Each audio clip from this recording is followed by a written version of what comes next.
আসসালামু আলাইকুম। বাংলাদেশে কিন্তু নতুন ধরনের স্ক্যাম চলছে। এটা হচ্ছে যে আপনাকে ফোন দেওয়া মাত্রই আপনার কোনো কিছু বলতে হবে না। আপনার মোবাইলে যদি কোনো রকম অ্যাকাউন্ট থাকে, ব্যাংক অ্যাকাউন্ট সেভ করা থাকে, তাহলে ওটাও চলে যাবে। কোনো রকম বিকাশ অ্যাকাউন্ট, রকেট অ্যাকাউন্ট অথবা যে উপায় অ্যাকাউন্ট আছে, নগদের অ্যাকাউন্ট আছে, ওইগুলার ইনফরমেশনও কিন্তু চলে যাবে। আপনি যদি শুধুমাত্র ফোনটা রিসিভ করেন। যে ২ টা নাম্বার থেকে বর্তমানে স্ক্যাম চালানো হচ্ছে, এই ২ টা নাম্বার কিন্তু আপনার জানা থাকা দরকার। এই ২ টা নাম্বার থেকে কল আসলে অবশ্যই আপনি রিসিভ করবেন না। যদি রিসিভ করেন তাহলেই কিন্তু আপনি ফাঁদে পড়ে গেলেন। মানে আপনার মোবাইলে যতগুলা ইনফরমেশন আছে সবগুলাই কিন্তু চলে যাবে। এখানে যেমন আছে ইনস্টাগ্রামের অ্যাকাউন্ট আছে, ফেসবুকের অ্যাকাউন্ট আছে, কোনো রকম ইউটিউবের অ্যাকাউন্ট যদি থাকে আপনার, তাহলে কিন্তু আরও মহাবিপদ। ওইটাও কিন্তু চলে যাচ্ছে। এটা কিন্তু কোনো রকম আপনাকে মুখে বলতে হবে না, তারা কিন্তু ওইটা অটোমেটিক ক্লোন করে নেবে। যেমন আছে ইসরায়েলের একটা সফটওয়্যার আছে, যেমন এখানে তাদের কিন্তু ওই নাম্বারটা হলেই চলে। তাদের কিন্তু কোনো ইনফরমেশনের প্রয়োজন হয় না। ওইগুলা কিন্তু তারা নিজে থেকেই কালেক্ট করে নিতে পারে।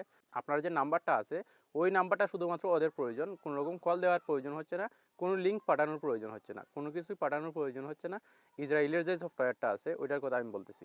কিন্তু বর্তমানে এরই মধ্যে বাংলাদেশের যে হ্যাকাররা আছে, তারাও কিন্তু, যে প্রতারকরা আছে, তারাও কিন্তু এরকম একটা সফটওয়্যার ডেভেলপ করে ফেলেছে যে শুধুমাত্র আপনাকে কল দিবে, তারপর আপনার ইনফরমেশনগুলো আপনাকে কলে রেখেই কিন্তু তারা সমস্ত ইনফরমেশনগুলো আপনার মোবাইলের ওইগুলো হাতিয়ে নেওয়ার চেষ্টা করবে বা হাতিয়ে নেবে। আপনি কল রিসিভ করা মাত্রই কিন্তু অটোমেটিক ওইগুলো চলে যেতে থাকবে। মানে একটা একটা করে আপনার সাথে এরকম বিভিন্ন রকমের ফন্দি করে বিভিন্ন রকম এখানে কথা বলতে পারে যে আমার মোবাইল থেকে টাকা চলে গেছে আপনার বিকাশ অ্যাকাউন্টে, বা অন্য যে কোনো কিছু বলে আপনাকে কলে রাখবে, আপনার সাথে কনভারসেশন করার চেষ্টা করবে। তখন কিন্তু ওই কনভারসেশনের মাধ্যমে কিন্তু সমস্ত ইনফরমেশনগুলো তাদের কাছে চলে যাচ্ছে। এখানে আপনারা স্ক্রিনে দেখতে পাচ্ছেন একজনের, বাংলাদেশ পুলিশের একজন কর্মকর্তা, উনি কিন্তু এই ভিডিওটা পাবলিশ করেছেন। ওনার থ্রুতেই কিন্তু আমি এই কথাগুলো বলতেছি। ওনার থানায় এরকম অনেকগুলো মামলা এসেছে, তিনি তদন্ত করে এরকম পেয়েছেন। বা যে লোকগুলা নিয়ে এসেছিল, কমপ্লেন নিয়ে এসেছিল, তারা কিন্তু এরকমই কথা বলেছে বা তাদের সঙ্গেও কিন্তু এরকমই হয়েছে। এই কথাটাই তিনি উল্লেখ করেছেন এবং মানুষকে সতর্ক করেছেন। তো যেই নাম্বার থেকে কল করা হয়, সাধারণত বর্তমানে এই ২ টা নাম্বার থেকে কল করা হচ্ছে। যেই নাম্বারগুলো থাকবে এখানে সেটা হচ্ছে যে প্লাস থাকবে প্রথমে, তারপর 99, এই ২ টা নাম্বার থাকবে। তারপর আরও অনেকগুলো নাম্বার থাকতে পারে। এখানে ১০টাও থাকতে পারে, ১২টাও থাকতে পারে, বা ৮টাও থাকতে পারে। এরকম নাম্বার থাকতে পারে। তারপর দ্বিতীয় যে নাম্বারটা আছে এটাও আপনার জেনে রাখা ভালো। এই নাম্বারটা হচ্ছে +92। এরকম নাম্বার থেকে যদি কল আসে, এই যেই ২ টা নাম্বার বললাম, +99 এবং +92, এরকম নাম্বার থেকে যদি আপনার কাছে কল আসে, প্রথমে এরকম ৩টা নাম্বার থাকে, তারপর আরও অনেকগুলো নাম্বার থাকতে পারে।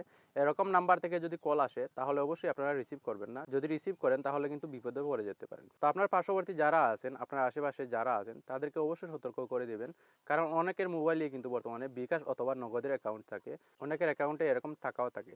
তো বর্তমানে কিন্তু বাংলাদেশে বহু রকমের স্ক্যাম চলছে। বহু রকমের স্ক্যামের মধ্যে কিন্তু এটাও একটা স্ক্যাম। বহু রকমের স্ক্যামের মধ্যে কিন্তু এটাও একটা স্ক্যাম। তো আপনারা অবশ্যই সতর্ক থাকবেন।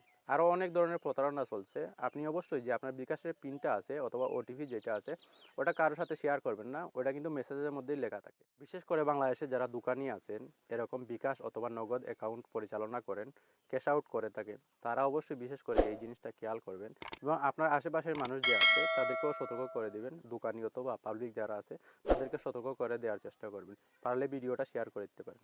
তারা একটু জেনে গেল, তারা আপনার মাধ্যমে উপকার হলো। আপনি বাইরে থাকেন, বাড়ির বাইরে থাকেন। আপনার ফ্যামিলির যারা সদস্য, তারাও আপনার সদস্য, তাদেরকে আপনি শেয়ার করলেন। যদি মোবাইল না থাকে, কারো কাছে যদি শুনে থাকেন, এই গল্পটা যদি কারো কাছে শুনেন, সেটাও একটু চায়ের দোকানে একটু আলোচনা করলেন। একটু বন্ধুদের সাথে আড্ডা করতেছেন, এই গল্পটা তাদের সাথেও শেয়ার করবেন। সহজ একটা জিনিস। সহজ একটা কথা, এই কথাটা জাস্ট একটু শেয়ার করবেন। তাহলে আপনার শেয়ারের মাধ্যমে সেটা মোবাইলেও শেয়ার করতে পারেন, মুখেও শেয়ার করতে পারেন।